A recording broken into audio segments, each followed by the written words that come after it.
ಮೊನ್ನೆ celebrity show ಒಂದಾಯಿತು. Show ಆದಮೇಲೆ reactions ಏನು ಬರುತ್ತೆ ಅಂತ ನಾವೆಲ್ಲರೂ ಕಾಯ್ತಾ ಇರ್ತೀವಿ. ಮೊಬೈಲಲ್ಲಿ ಗೆಳೆಯರೊಬ್ಬರು ಮೆಸೇಜ್ ಕಳಿಸಿದ್ರು, ಭಯಕ್ಕೊಂದು ಹೊಸ ಹೆಸರು ಭೈರಾದೇವಿ ಅಂತ. ವಾವ್, ಬರಲ್ಲ ಕಣೋ, ಶುಕ್ರವಾರ ಪೇಪರ್ಗೆ ಒಳ್ಳೆ ಹೆಡ್ಲೈನ್ ಆಗುತ್ತೆ ಅಂತ ನಾನು ಮೆಸೇಜ್ ಕಳಿಸಿದೆ. ಇಲ್ಲಪ್ಪ, ನಿಜವಾಗ್ಲೂ ನಿಮ್ಮ ಹೀರೋಯಿನ್ನ ಕಾಳಿ ರೂಪದಲ್ಲಿ ನೋಡ್ಬಿಟ್ಟು ರಾತ್ರಿ ಮಲ್ಕೋಬೇಕಾದ್ರೆ ಲೈಟ್ ಆನ್ ಮಾಡಿಟ್ಕೊಂಡೆ ಮಲ್ಕೊಂಡೆ ನಾನು ಅಂತ ಹೇಳಿದ್ರು.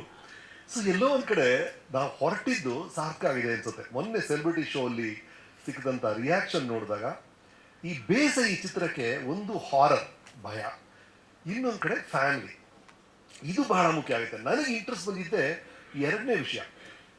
ನಾನು ಆ ಟೈಮಲ್ಲಿ ಉತ್ತಮ ಮೊಬೈಲನ್ನು ಡೈರೆಕ್ಟ್ ಮಾಡಿ ವಾಪಸ್ ಬಂದಿದ್ದೆ.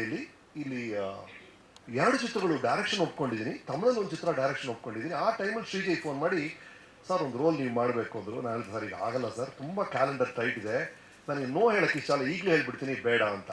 ಅವ್ರು ಹೇಳ್ತಾರೆ, ಇಲ್ಲ ಸರ್ ನೀವು ಮಾಡಿದ್ರೆ ನಾವು ಫಿಲ್ಮೇ ಮಾಡಲ್ಲ ಅಂತ ಡಿಸೈಡ್ ಮಾಡಿದ್ದೀವಿ, ನೀವು ಮಾಡಲೇಬೇಕು ಅಂತ. ಸರಿ ಬನ್ನಿ ಕೇಳ್ತೀನಿ, ಬಟ್ ನನ್ನ ಪ್ರೆಷರ್ ಇದೆ ಕ್ಯಾಲೆಂಡರಲ್ಲಿ ಅಂತ.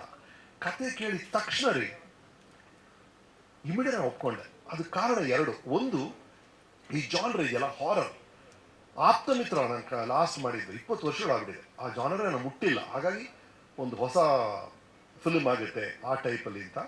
ಆಮೇಲೆ ನನಗೆ ಅವ್ರು ಹೇಳಿದಂಥ ಪಾತ್ರ ಅದಕ್ಕೂ ಹಿಂದೆ ಒಂದು 10 ವರ್ಷದ ಹಿಂದೆ ಆ ಥರ ಒಂದು ರೋಲ್ ನಾನು ಮಾಡಿರ್ಬೋದು. ಆ ಥರ ರೋಲ್ನ ಇತ್ತೀಚೆಗೆ ಮಾಡೇ ಇಲ್ಲ. ಹಾಗಾಗಿ ಎರಡೂ ನನಗೆ ಭಾಳ ಇಷ್ಟ ಆಯಿತು, ಒಪ್ಕೊಂಡೆ.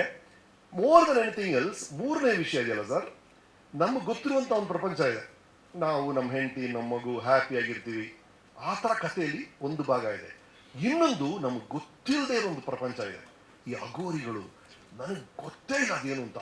ಅದನ್ನ ಶ್ರೀಜಯ್ ಎಕ್ಸ್ಪ್ಲೈನ್ ಮಾಡ್ತಿದ್ದ ರೀತಿ, ಅವರಿಗೆ ನೋಡಿದ್ರಲ್ಲ ನೀವು, ಅವ್ರ ಮಂತ್ರಗಳನ್ನೆಲ್ಲ ಹೇಳಿದ್ದು ಅಷ್ಟು ಚೆನ್ನಾಗಿ ಅವ್ರಿಗೆ ಗೊತ್ತು. ಆ ಕ್ಷೇತ್ರಗಳ ಬಗ್ಗೆ, ಧರ್ಮಸ್ಥಳಗಳ ಬಗ್ಗೆ, ದೇವಿಗಳ ಬಗ್ಗೆ ಅವ್ರಿಗೆ ಎಷ್ಟು ಜ್ಞಾನ ಇದೆ ಅಂದರೆ ಇಂಥವ್ರ ಹತ್ರ ವರ್ಕ್ ಮಾಡಬೇಕು ಅನ್ನಿಸ್ತು ನನಗೆ.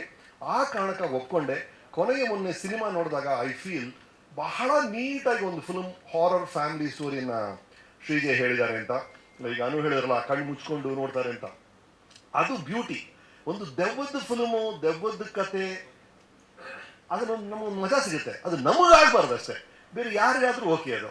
ಆ ಥರ ಇದು ಈ ಫಿಲ್ಮಲ್ಲಿ ನನಗೆ ಆ ದೆವ್ವ ಕಾಟ ಆಗುತ್ತೆ, ಒಂದು ಸಮಸ್ಯೆ ಶುರು ಆಗುತ್ತೆ. ಭೈರಾದೇವಿ ಹತ್ರ ಮೊರೆ ಹೋಗ್ತೀನಿ, ಭೈರಾದೇವಿ ಬಂದು ಏನು ಮಾಡ್ತಾರೆ ಅನ್ನೋದೇ ಚಿತ್ರ. I am sure you like it. And ನೀವು ನೋಡಿದ್ರಲ್ಲ, ಈಗ ಈ ಸಾಂಗ್ ನೋಡಿದ್ರಲ್ಲ, ಇಡೀ ಚಿತ್ರರಂಗದ ಇತಿಹಾಸದಲ್ಲಿ 100 ವರ್ಷದಲ್ಲಿ ಹೀರೋಯಿನ್ ನಿಮ್ಮನ್ನು ಆಕರ್ಷಿಸೋದು ಹೇಗೆ? ಕಣ್ಣಲ್ಲಿ ಅದೇನೋ ಕೆಳಗೆ ನೋಡೋದು, ನಾಚ್ಕೊಳ್ಳೋದು, ಕಣ್ಣಿನ ಸಲಹೆ ಮಾಡೋದು. ಇಡೀ ಸಾಂಗ್ ಅಲ್ಲಲ್ಲ, ಇಡೀ ಕಾಳಿ ರೋಲಲ್ಲಿ ಕಣ್ಣು ಮುಟಿಕ್ಸಿದ್ದಾರೆ ಅವರು, ಅಲ್ವಾ?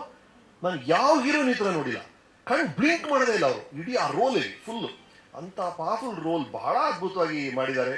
ಆ್ಯಂಡ್ ನಿರ್ಮಾಪಕಿಗೆ ಫಿಸಿಕಲಿ ಸ್ಟ್ರೈನಿಂಗ್ ಈ ರೋಲು, ಫೈನಾನ್ಷಿಯಲಿ ಸ್ಟ್ರೈನಿಂಗ್ ಅವರ ನಿರ್ಮಾಪಕಿಯನ್ನು ಆ ರೋಲು, ಎರಡೂ ಅದ್ಭುತವಾಗಿ ಮಾಡಿದಿರಿ. Thank you for the opportunity Radhika. ಇವ್ರ ಮನೆಯಲ್ಲೇ ನಾವು ಶೂಟ್ ಮಾಡಿದ್ದು ಆ ಸೀನ್ಸ್ ಎಲ್ಲ. ಎಷ್ಟು ಸೌಮ್ಯವಾಗಿರ್ತಾರೆ ಇವರು ಅಂದರೆ, ಅವ್ರನ್ನ ಕಾಳಿ ರೂಪಲ್ಲಿ ನೋಡೋಕ್ಕೆ, ಆ ಮೇಕಪ್ಪಲ್ಲಿ ನೋಡೋಕ್ಕೆ ಭಾಳ ಖುಷಿ ಆಗೋದು. Fabulous performance.